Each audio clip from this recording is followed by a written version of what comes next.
this is probably my favorite Foreigner song because when I first heard it, I thought, damn Mick. You know, I was almost competition with you at this time, and I thought, man, they hit it on this one. They hit it. Oh, you know, this was before Jukebox Hero. Well, I'm kind of a dirty white boy. You're kind of a dirty white boy. Yes, sir, I am. Boy. Anyway, let's go. Boom. Come on, Mick.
This time.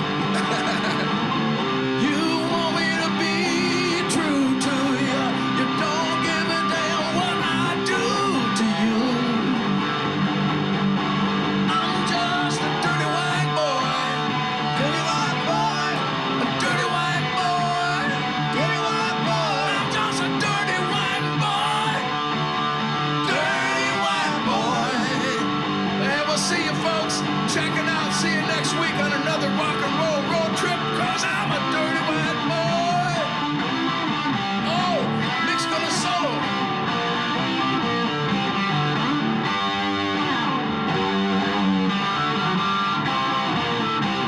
Yeah,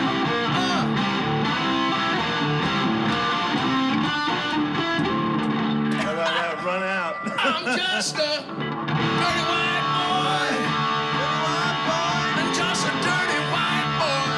Dirty white boy. I'm just a dirty white boy. Dirty white boy.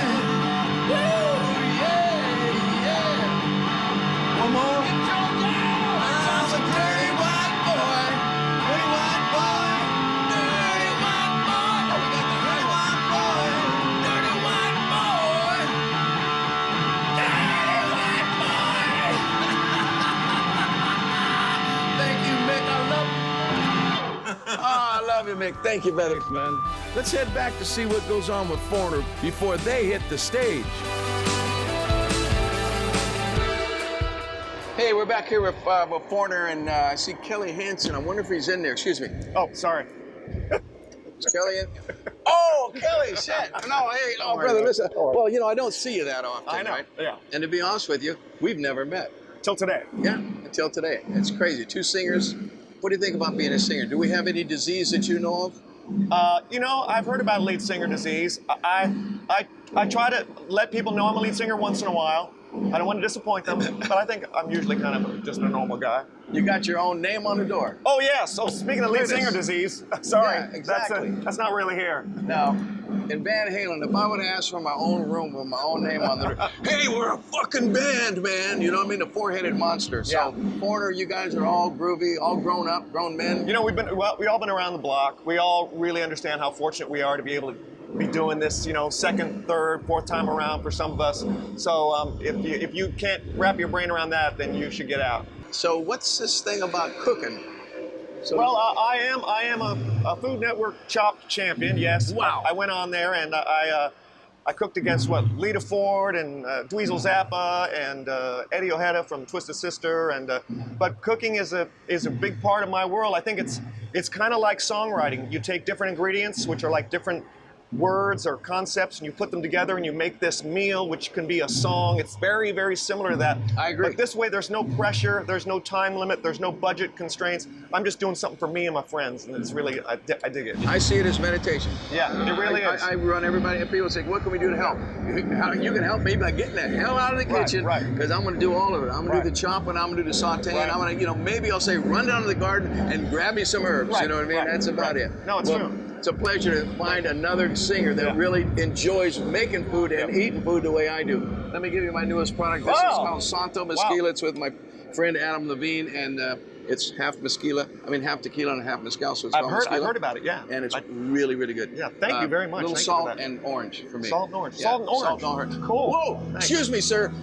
Mick Jones is in the house!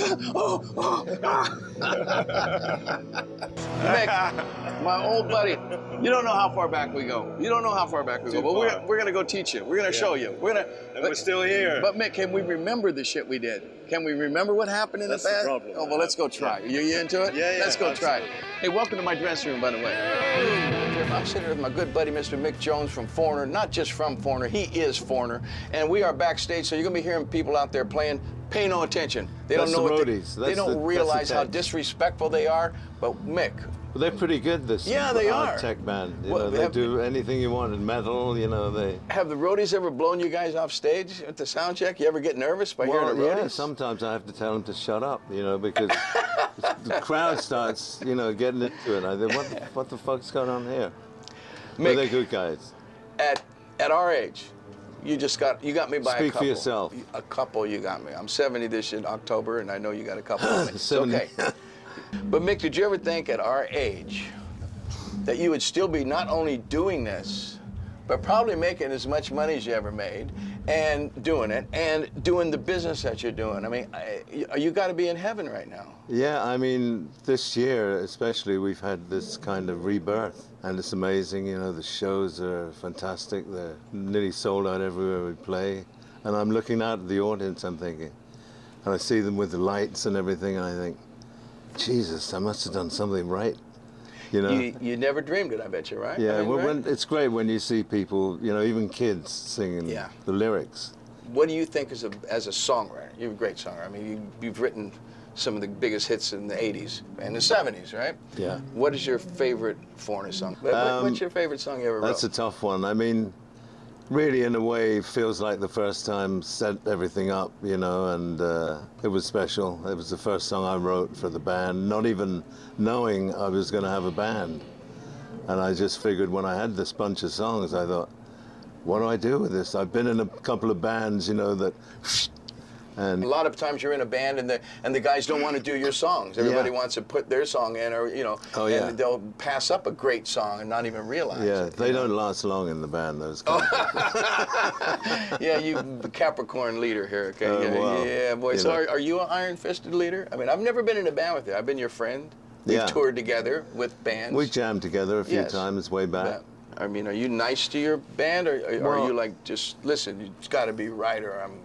Yeah, there's a certain amount of that which I've always had, and it's made me popular and unpopular at times, but... Made you popular to the world because you had good bands by... Well, it's, with this band, the current band, it's been together for 12 years, Wow. 12 years already. That's the career of most people, Longer. I found Kelly Hansen, and great singer. after the second song, the audition, I knew it. He sang Hot Blooded, I think, and Waiting for a Girl Like You. So I realized he could do both. Waiting for a Girl Like You is tough. It's almost a falsetto, and it's so damn high. Yeah. It's like, I've studied those Opera things. singers have tried to sing that song. It's tough. I mean, Lou, to me, one of the great rock singers of all time. And I'm a rock Absolutely. singer, and I'll tell you right now that his voice, so versatile. And when he went up high, he did it almost with ease, and he did it with soul and confidence. Finding a guy that can do that, and like Kelly, boy, you must be. But Lou, we did a show a few weeks ago at Jones Beach in New York. And we Mick Jones Beach? Mick Jones Beach. And we had 5 of the old band up with Really? Lou. Yeah, and we're going to do sort of a concert together and film it. We're Yes. back and we're happening, and we got the Songwriters Hall of Fame was bestowed on us, and that night kind of really was special for us, and it brought us back together, and we kind of, you know, came to the realization that we had done some pretty serious shit together, and Some, like I said, some of the great songs of the 70s and 80s. I just wondered, like, two things. Like, first of all, what does it mean to you? I mean, do you really care about being respected as a guitar player? Is that your thing? As I'm a pretty modest guy. I really developed a style that was based, I mean, I used to do sessions in London with Jimmy Page and John Paul Jones, you know, There you so go. that wasn't a bad place to start. And I figure I play sort of semi-rhythm, semi-lead, you Yeah. know, parts that yeah, it's like rhythm lead. It's like recognizable, I hope, you know. And that's really, I don't, you know, consider myself to be an Eddie or genius on guitar. You know, I'm one of those people that plays, you know, it's not what you play, it's what you don't play kind of thing. I do this thing called this or that at the end Yeah. at the end of my show. But you got to just kind of not think about this too much, you know, right? Just a couple things. So I get a chance to read it? No. Oh, man. That's what I mean. No, you got to come off the top of your head. So, who's the greatest guitar player of all time? Chet Atkins. No. How about that? I didn't think. I really didn't know. But okay, good. That's different. You all know who Chet Atkins is now, don't you? Who is the best rock producer of all time? Who, let me just think. Maybe Ted Templeman, you know. Old style. Let people. Yeah. Yeah. He was so He's- versatile. He's the one that I had to follow when I came to do 5150. 5150. Yeah, you've produced #1 album for Van Halen, first #1 album. Yeah. Mick Jones produced 5150. You produced Billy Joel's Fire. What's it? Stormfront. Yeah. Was that a #1 album? We didn't start the fire. Yeah. Yeah. Was that a #1 album? Yeah, that was the biggest #1 album he'd sold. Biggest album he. Have you produced yourself? And then I retired again. I know. Well, this one I'm getting at. I was thinking about you as a producer, the fact that you got dreams out of me. My Yeah. most powerful vocal performance ever. What is your secret? Because some guitarists can get good things out of singers and some can't. Yeah, What's right. your secret for getting vocals like that out of Billy Joel, vocals like that out of Lou Gramm, vocals like that out of Sammy Hagar? I was really into singers. You know, I spent some time with Otis Redding at one point. Oh. And, you know, I had a lot of reference points. And I kind of listened to how you perceive something, how the singer perceives it, and try and leave it alone as much as possible to get that natural feeling out. And try not to, you know, keep saying, well, if you sang that would, you know, that's the worst thing you can do. Absolutely. So you've got to have, you know, you got to have that comfortability level. When people tell me, try this, try that, do this, do that, I'm fucked. Because I'm not a trained singer. You know, if I don't feel comfortable, I have to just let it out. So somehow you got me to let something out that was in there. Yeah. You know, you just I was- hit that little switch. I was astounded. I was, like, I was going too. like, I was like a helium you know. voice.